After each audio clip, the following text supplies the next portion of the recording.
Bonjour, je m'appelle Armel Lannoy.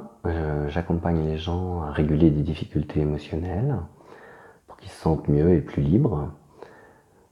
Essentiellement avec une pratique peu connue mais très novatrice qui s'appelle Tipeee. Voilà, alors qu'est-ce que c'est que la régulation émotionnelle? On pourrait aussi appeler la libération émotionnelle, le nettoyage émotionnel. En fait, c'est une capacité naturelle qu'on a tous à réguler nos émotions, c'est-à-dire à les accueillir telles qu'elles sont finalement. Et qui consiste essentiellement en, si je le résume très rapidement, admettons par exemple que mon patron me dise t'es viré. Ah, je sens que ça va pas là, je sens que dans mon corps, il se passe des trucs, alors je ferme les yeux. Je regarde ce qui se passe dans mon corps. Ah ouais, ça m'appuie sur le plexus, j'ai mal au ventre, je sens mes épaules qui s'affaissent. Voilà. Et je laisse évoluer les sensations sans rien vouloir, sans rien faire. Je laisse évoluer d'elles-mêmes. Ça me tord. Maintenant, je sens que ça m'appuie sur le front, sur les yeux. À nouveau le cou. Oh, les épaules aussi. Et puis à un moment, là ça va beaucoup mieux dire. Alors je me reconfronte. Ah oui, il m'a dit qu'il me virait. Ouais, bah de toute façon, en fait, ce job, ça commençait à me saouler. Ça tombe bien. Ça va être l'occasion de choisir un autre job.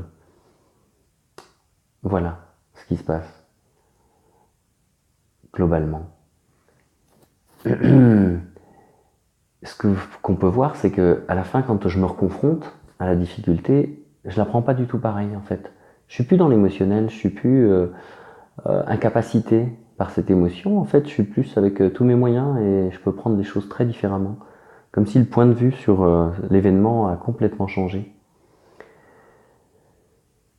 Voilà, alors c'est relativement simple, vous voyez, hein, il y a juste, je ferme les yeux, je regarde ce qui se passe dans mon corps, je laisse évoluer les sensations physiques jusqu'à apaisement. Ça prend 1 minute, 30 secondes. Et après, je me reconfronte. Je rouvre les yeux et je me reconfronte à la situation. Je me dis, tiens, comment j'étais tout à l'heure? Ou tiens, quand on m'a dit ça, qu'est-ce que ça me fait? Et de deux choses l'une, soit c'est fini.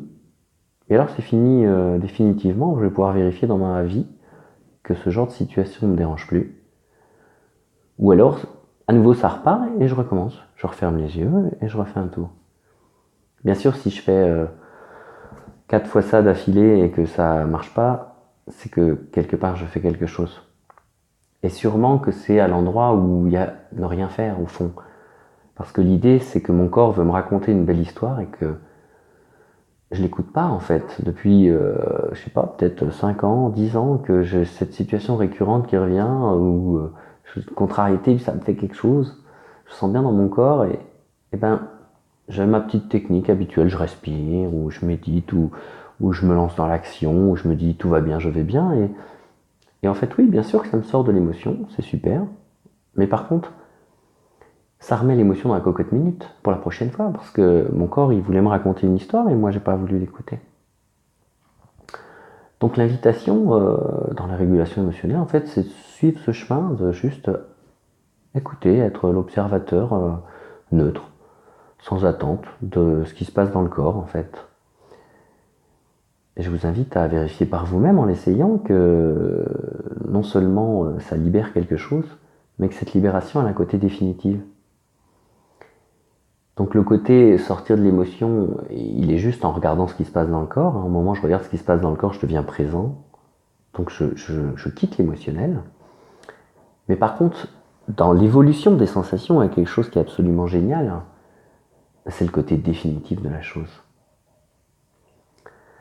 Alors je vous invite vraiment à faire l'expérience et à voir et s'oublier surtout pas la dernière étape de se reconfronter, parce que c'est vraiment là, on a vraiment une sorte de crampe du cerveau où on est persuadé que j'avais le vertige avant, je l'aurai toujours. Alors que non, si vous le faites sur une passerelle, vous avez le vertige, vous reculez, vous faites ce que j'ai dit, vous y retournez, vous n'avez plus le vertige. Et 20 ans après, vous n'avez toujours pas le vertige. Et c'est ça la beauté de la chose. Sur ce, je vous laisse.